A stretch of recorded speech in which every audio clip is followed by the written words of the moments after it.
day already. Once again, it's going to be for The Last of Us. If anybody's out there playing The Last of Us, go for it. The game itself is a really addicting game. I love The Last of Us. It's a great game. It's enjoyable to play. The story mode is absolutely amazing. It's on point to what a story mode should be. It engulfs you in the game. You just start imagining the characters and how everything's going, and you start putting yourself in that situation. Like, how would I really go about this situation? It's a fun game. If it wasn't for my friend Will, who I've given shouts out in a couple of videos now, even though he's got more subs than me, which is weird. I'm giving him shout outs, but whatever. That's how we work. But if it wasn't for him, I would have never finished the story mode. I would have never even really got into the story mode. He was basically the one who kept saying that he wanted to talk to somebody about it. Like, he wants to be able to go into discussion about the game. And I was like, if somebody wants to talk about the game that much, and the game's got to be that good, because there's got to be enough to talk about. So I fucking was like, yeah, join a party chat, let's do it. So we run through the game together. I got stuck on a couple parts, whatever. I was a little high, so I was a little fucked up.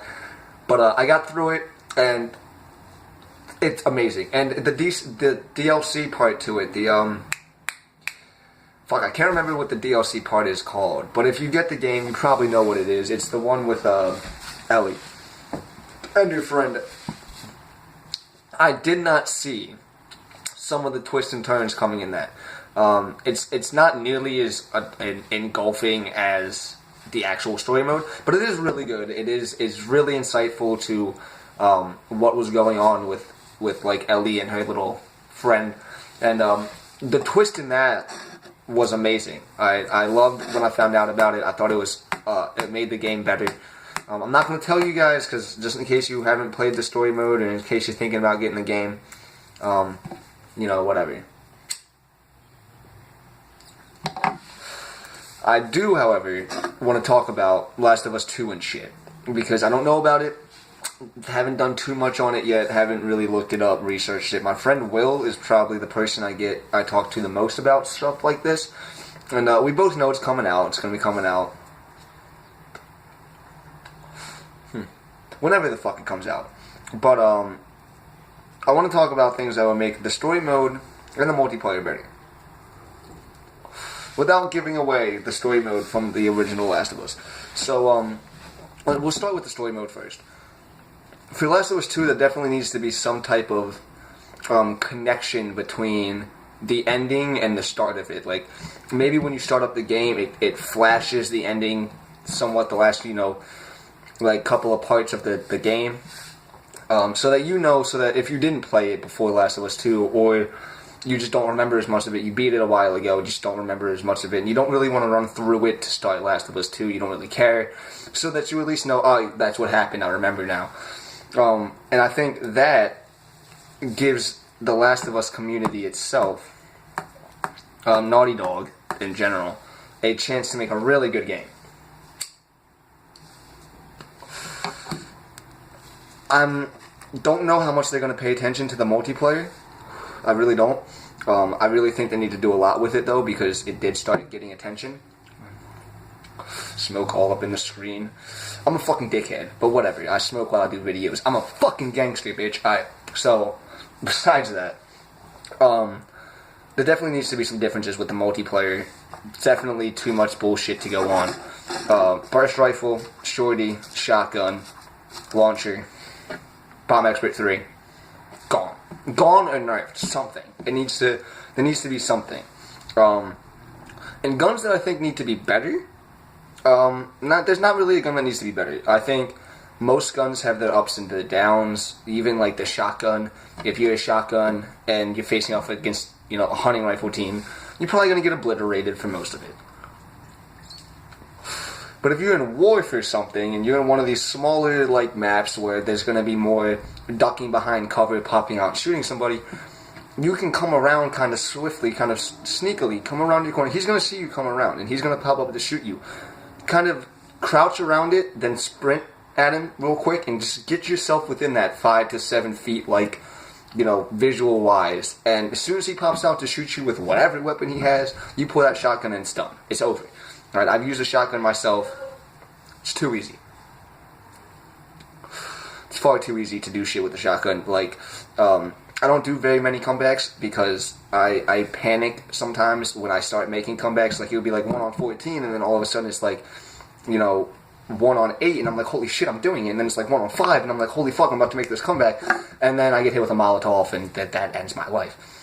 The closest I've ever come to an awesome comeback was with the 9mm by itself, by the way.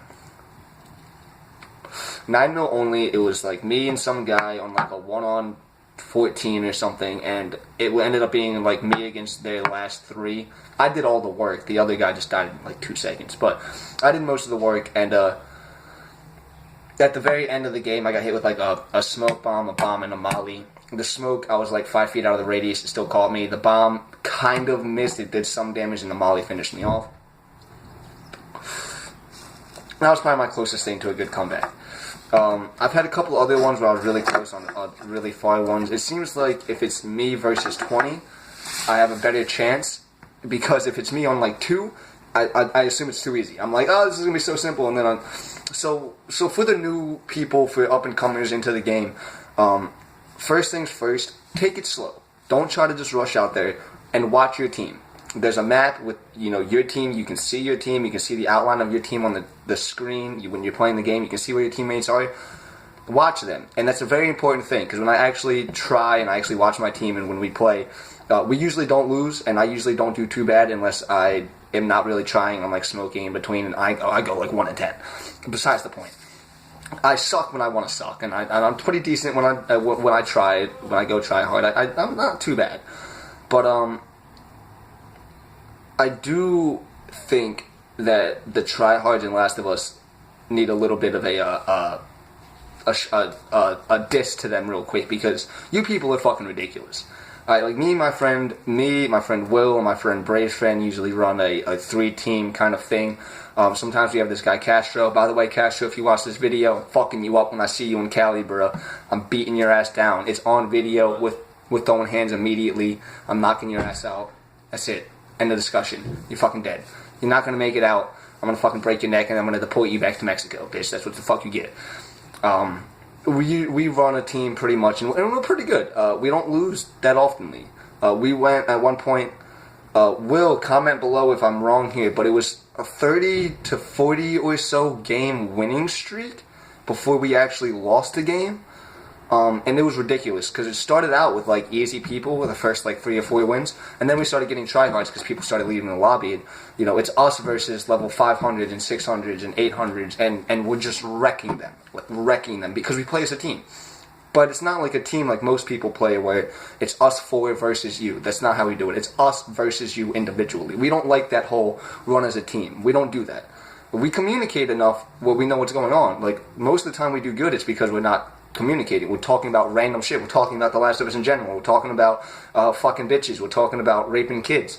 That's totally an inside joke. Don't take that too offensively. That's an inside joke between us. But we're talking about like so many other things, and that's when we're playing at our best, because we're not really paying attention, but we know we want to win.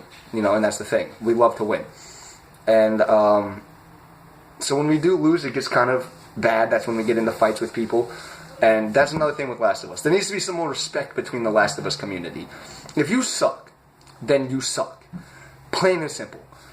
If you suck and you get wrecked, and then you start blaming us because we're using burst rifles, or because we're blowing you up, or because we're able to get to your spawn, that's not our fault, that's your fault. You suck that bad at the game, you're allowing us to run on you. If we can go flawless against you, you're fucking garbage. We've had people that we've trashed that then get on the mic and start talking shit because somebody on that team did really good, and this guy's talking shit. Like, shut the fuck up. You're not good at the game. So I'm just hoping that people from this video realize The Last of Us is a great game. It's amazing. I love the game. It's one of the only games I can feel myself is literally just engulfed in the game. It's so fun. The multiplayer needs some work. It definitely needs some work. If Last of Us 2 comes out, when it comes out, definitely needs some work on that multiplayer, making the guns more efficient, making the shotgun less shotgunny. Like, I get the shotguns, it's a fucking shotgun, I'm not saying it's gotta get completely taken out of the game, but like, there should be like a rule on it where you can't use this unless you're in a comeback. There's gotta be something that... So we'll see how it goes. I got people talking in the background in my house. I don't know if y'all can hear that. So we're gonna end this video now. Love you, The Last of Us. I love The Last of Us community. I love you guys. Mwah. Love all y'all. Peace out, homies. Peace.